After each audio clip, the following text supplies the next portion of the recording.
இன்று வெள்ளிக்கிழமை. சுக்கிரயோகம் தரும் பிரதோஷ தரிசனம். வெள்ளிக்கிழமை பிரதோஷ நன்னாளில் பிரதோஷ பூஜை தரிசிப்போம். சுக்கிரயோகம் கிடைக்க பெறுவோம் என்பது ஐதீகம். சுக்கிர வாரம் என்று சொல்லப்படும் வெள்ளிக்கிழமையில் பிரதோஷ பூஜையை கலந்து கொள்வோம். சிவனாரையும் நந்தி தேவரையும் வணங்குவோம். நந்தி தேவருக்கு அருகம்புல் மாலை சார்த்துவோம். சிவலிங்க திருமேனிக்கு அபிஷேக பொருட்கள் வழங்குவோம். செவ்வரளியும் வில்வமும் சார்த்துவோம். வேண்டியதை எல்லாம் தந்தருவார் ஈசன். நற்றிணையாவது அண்ணாமலையாரே. சிவபெருமானுக்கு உகந்த வழிபாடுகள் ஏராளம்.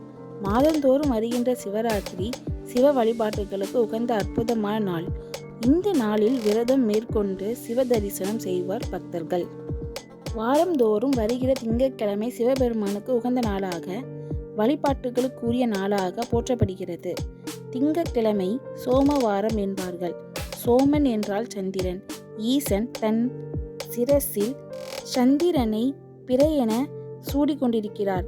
அதனால்தான் சிவபெருமானை சந்திரசேகர், சந்திர சுடேஸ்வரர், சோமேஸ்வரர், சோமநாதர் என்றெல்லாம் திருநாமங்கள் அமைந்தன என்கிறது புராணம்.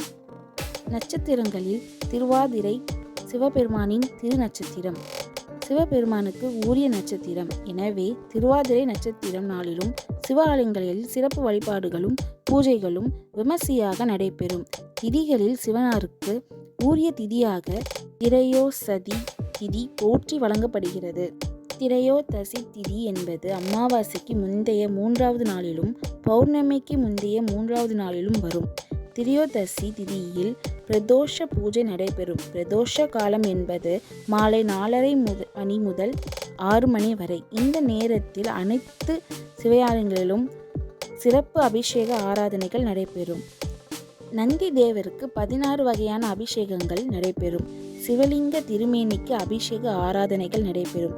பெருமாள் அலங்கார பிரியன், சிவபெருமான் அபிஷேக பிரியன். ஆகவே லிங்கமே வடிவென கொண்டு காட்சி தரும் சிவனாருக்கு அபிஷேகங்கள் குளிர செய்யப்படும்.